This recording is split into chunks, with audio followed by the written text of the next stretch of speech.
Madam Speaker, the Queen commands this honourable House to attend Her Majesty immediately in the House of Peers. The Queen requires the attendance of the honourable House. To all outward appearances, the role of head of state in the United Kingdom changed very little during the long reign of Queen Elizabeth. The red boxes of confidential government papers continued to arrive at her desk every day, and her weekly audiences with the Prime Minister remained a permanent fixture. The Privy Council of Government Ministers went on meeting in her presence with its archaic practices intact, and the state opening of Parliament, with its even more eccentric traditions, stood as a focal point in the annual political calendar. But behind this apparently unchanging facade lay a real shift in power from the palace to Downing Street over the decades of her reign.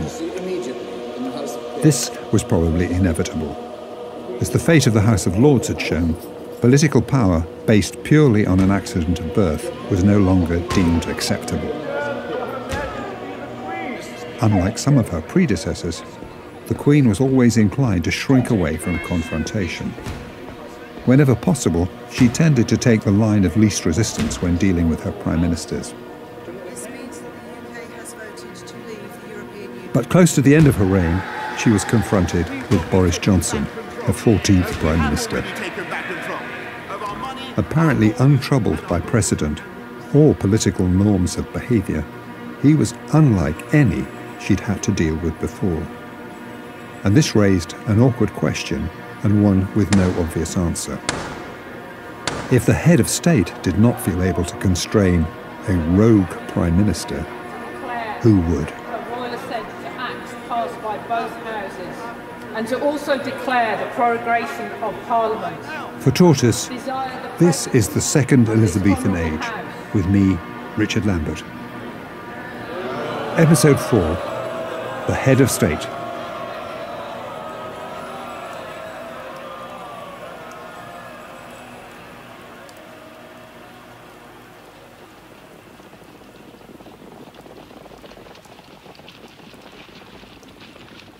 The Queen started her reign with two royal prerogatives that were then generally accepted, at least in theory. One was the power to appoint a Prime Minister, and the other was the authority to dissolve Parliament. On top of that came the guidelines that were more or less invented as rules of the Constitution by Walter Bagehot, the 19th century writer and author of the seminal text, the English Constitution. He wrote, "The Crown possesses first the right to be consulted, second the right to encourage, and third the right to warn." Her predecessors on the throne were prepared to push these rights quite a long way. Her grandfather, George V, all but ordered Ramsay MacDonald to stay on as Prime Minister after he had lost the support of his own party, thereby leading to the formation of the national government in 1931. In 1945, her father, George VI, told Prime Minister Attlee to appoint Ernest Bevin, a great palace favourite, as Foreign Secretary, rather than Hugh Dalton, Attlee's first choice. That was probably going to happen anyway. But the king had strong views on other matters too, such as prescription charges on false teeth and spectacles, and he had a short temper if he felt he wasn't being properly consulted. This wasn't Queen Elizabeth's way of doing things. The first test came in April 1955, when Prime Minister Winston Churchill, visibly slowing down both physically and mentally, at last came to the palace to offer his resignation. She asked him whether he would recommend a successor. Churchill, an ardent monarchist who doted on the young Queen, said that it was up to her to decide, safe in the knowledge that Anthony Eden was really the only possible option. Little could he have realised that one day he'd be leaving for Buckingham Palace to be offered the post of Prime Minister by the Sovereign.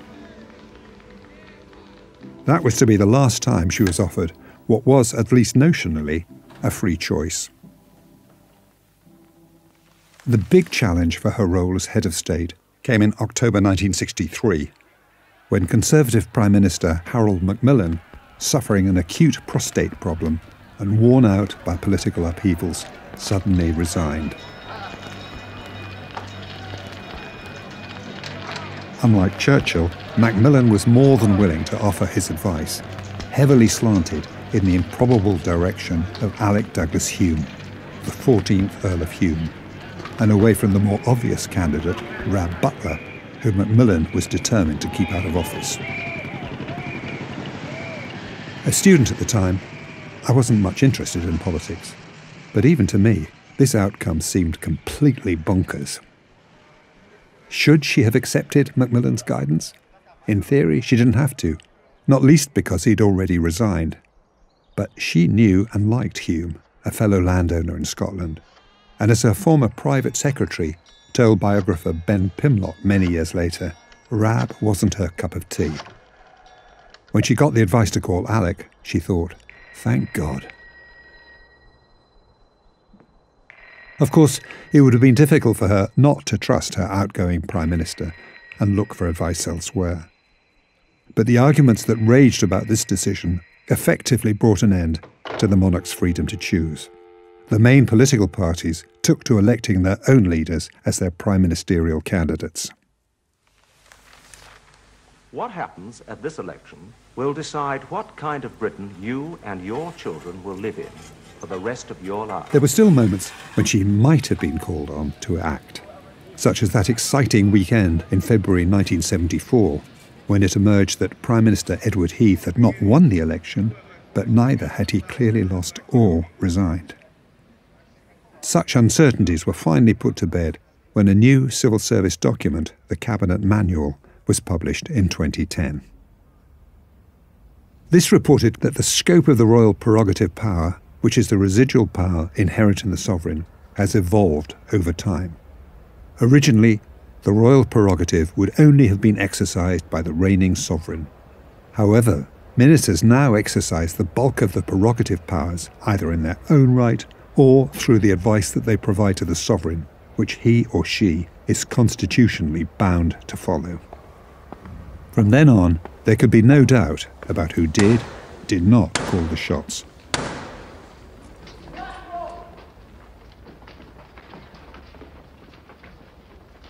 The second remaining prerogative power, to dissolve Parliament, was shot down at around the same time. David Cameron's coalition government introduced a new Fixed-Term Parliaments Act, which, subject to certain conditions, made an election automatic every 5 years. The legislation went through with scarcely a mention of the monarch, only to be repealed in 2021. When it came to the new legislation, it was agreed after some discussion that the Prime Minister of the day could only request, rather than advise, the monarch to grant a dissolution. But it's just about impossible to imagine any circumstance in which that request might be turned down. So now these prerogatives have gone, what's left? Apart from purely ceremonial duties as head of state, head of the armed forces, and supreme governor of the Church of England, how can the monarch influence the affairs of the United Kingdom? Bagehot's rights to consult, encourage, and to warn are still there, but their practical results must depend very much on the relationship with the Prime Minister of the day. And it turned out this was one of the big successes of Queen Elizabeth's reign.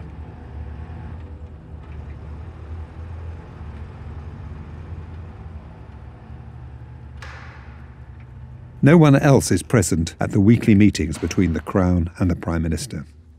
No minutes are taken, and the talk is confidential. But the consensus is that most of her Prime Ministers enjoyed their weekly discussions and got something out of them. There were some exceptions. Ted Heath had no small talk and could be abrupt to the point of rudeness. Her audiences with Margaret Thatcher were seldom productive, but not for the reasons you might think. According to biographer Charles Moore, Mrs. Thatcher was always nervous on these occasions. She sat on the edge of her chair and produced an agenda from her bag, from which she launched forth. The audience finished, she would emerge from the meeting panting for a whisky and soda. I wasn't given much encouragement to comment on what was said, the Queen reported later. Other Prime Ministers found the sessions more useful. Harold Wilson, an ardent monarchist, liked to use her as a sounding board. Jim Callaghan was one of several who found the weekly meetings a useful discipline and an opportunity to gather his thoughts together. David Cameron was especially enthusiastic. "She made me a better Prime Minister," he said. Two things mattered in this respect. One was that she really did do her homework with all those red boxes. Alistair Darling, who presented his budget to her as Gordon Brown's Chancellor of the Exchequer, said he wished his fellow cabinet ministers read their briefing papers half as closely as she did. And ministers could pour their hearts out to her, confident in her absolute discretion. Harold Wilson told her well in advance about his intention to resign. Nigel Lawson, Thatcher's Chancellor of the Exchequer, wrote in his memoir, "I recall telling the Queen, the one person to whom I could unburden myself in complete confidence, that I thought the 1988 budget would be my last, because the Prime Minister was making the conduct of policy impossible." Rather than confrontation, her style seems more have been to nudge. Historian Peter Hennessy reports her reaction to one of Harold Wilson's honours lists. She told her private secretary, "Please remind the Prime Minister there's always time to think again." She took care to keep her personal interests separate from her role as head of state. So, for instance, she didn't lobby hard to preserve the Royal Yacht Britannia, which she loved, or to support the military, which again was one of her passions. But she did manage to let the Cameron government know how sad she would be if the Army School of Bagpipe Music and Highland Drumming fell victim to its austerity drive. It didn't. And she was good at asking difficult questions in an innocent manner. Meeting a group of academics at the London School of Economics in 2008, she inquired, why did no one see the financial crisis coming? It took the academics 8 months to come up with a reply that even they couldn't have found very convincing. Perhaps the best example of her style is to be found in the diaries of Tony Benn, one of the few Republicans to make it to the top ranks of British politics since the war. As a committed Republican, under protest, I take the oath required of me by law under the Parliamentary Oaths Act of 1866 to allow me to represent my constituency.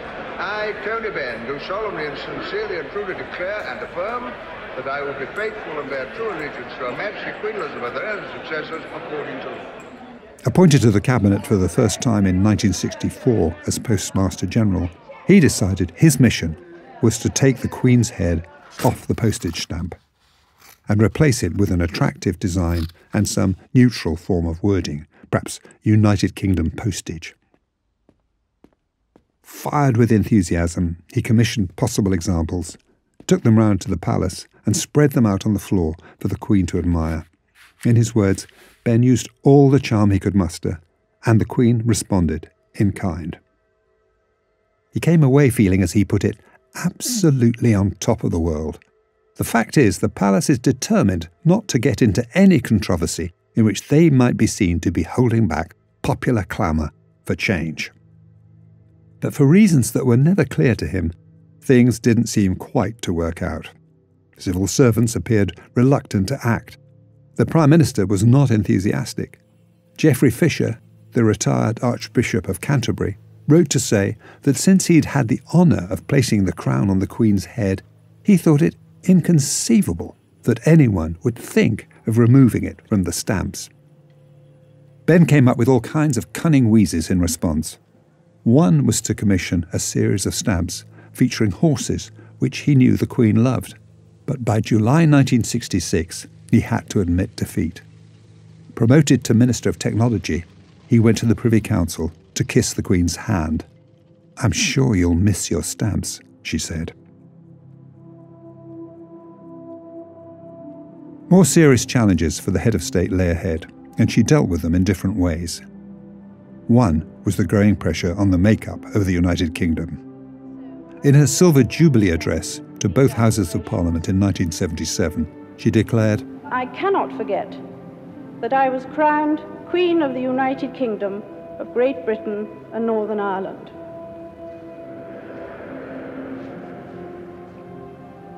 Perhaps this Jubilee is a time to remind ourselves of the benefits which union has conferred at home and in our international dealings on the inhabitants of all parts of this United Kingdom." She could never have uttered those words later in her reign. They would have been seen as far too politically loaded. The Scottish independence referendum came in 2014, and the outcome was very much in the balance. Coming out of church near Balmoral, just ahead of the vote, the Queen spoke to a group of fellow worshippers. She said she hoped the Scottish people would think very carefully about the future. David Cameron later claimed that he had prompted this gentle intervention. He hadn't asked her to do anything that would be in any way improper or unconstitutional, but just a raising of the eyebrow, even, a quarter of an inch. In response to the referendum question, should Scotland be an independent country, we're in favour of no. That revelation was indiscreet, and so was the careless way in which Cameron had allowed himself shortly after the poll to be heard talking to a friend. When he had broken the good news to her, he'd reported, the Queen had purred with delight. But the future of Scotland within the United Kingdom remained uncertain at the time of her death. So did that of Northern Ireland, and here the Queen took a more active role. Good evening. A historic day at Stormont after 2 years of talks and after a generation of bloodshed and decades of division and acrimony, an agreement that unites Loyalist and Republican, Unionist and Nationalist leaders in a wide-ranging historical accord. She had taken a real interest in the signing of the Good Friday Agreement in 1998, making phone calls to Prime Minister Tony Blair through the negotiations. And in 2012, on a visit to Belfast, she famously shook hands with Martin McGuinness, a former commander in the Irish Republican Army. McGuinness himself said later that the meeting had the potential to define a new relationship between Britain and Ireland and between the Irish people themselves. But in 2022, the Republican Party Sinn Féin emerged from elections with the largest number of seats in the Northern Ireland Assembly.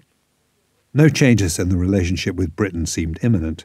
Still, there was now some kind of a question mark over the long-term future of Northern Ireland in the United Kingdom. Good afternoon.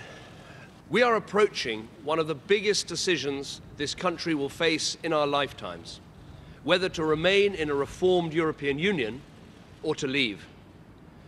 Brexit was the most politically divisive event of the reign. This time, the Queen remained resolutely silent, despite the claims of sections of the media to have knowledge of her views. In such a heated atmosphere, there was no scope for an eyebrow to be raised, even by just a quarter of an inch. Ladies and gentlemen, dare to dream that the dawn is breaking on an independent, united kingdom. We have a parliament that is paralysed, blocked, generally incapable of digestive function as an anaconda that has swallowed a tapir. Neither moving one way or the other, if you see what I mean. This parliament just refuses to get Brexit done. And this deal delivers everything. In August 2019, she was informed that 3 Privy Councillors were on their way to see her at her Balmoral summer retreat. They were led by Jacob Rees-Mogg, then leader of the Commons. And bear true allegiance to Her Majesty Queen Elizabeth, her heirs and successors according to law. And they were coming to convene a Privy Council meeting in order to secure a suspension of Parliament, a prorogation for 5 weeks. This was a very big deal and way out of the normal run of government dealings with the head of state. Rees-Mogg was asking her to approve action specifically to cut short parliamentary debate in a manner that was bound to be highly controversial. Officials sought legal advice on how to respond and were assured that she would be acting properly in granting the prorogation. But the Supreme Court decided that she should not have been asked to take this step. Its ruling stated that it is impossible for us to conclude on the evidence which has been put before us that there was any reason, let alone a good reason, to advise Her Majesty to prorogue Parliament for 5 weeks. We cannot speculate, in the absence of further evidence, upon what such reasons might have been. It follows that the decision was unlawful. Did you lie to the Queen when you advised her to prorogue, to suspend Parliament? Absolutely not. And indeed, as I say, the High Court... It's very doubtful she could have done otherwise, given the Privy Council's advice. But should it be for the courts, rather than the head of state, to check such behaviour? Other constitutional stresses and strains were also becoming apparent towards the end of her reign. The consequences of Brexit, the impact of the pandemic, which had allowed government to assume powers that would have been unthinkable in peacetime, the weakening of the bonds that held the United Kingdom together. Throughout her reign, the Queen went with the flow and accepted the advice of her prime ministers. In the modern world, it would have been all but impossible for a hereditary head of state to do otherwise. But what happens if that advice can't be trusted? As that grand old man, William Gladstone, had observed back in 1879, the British Constitution presumes more than any other the good sense and the good faith of those who work it. The prorogation showed what can happen when those qualities are missing.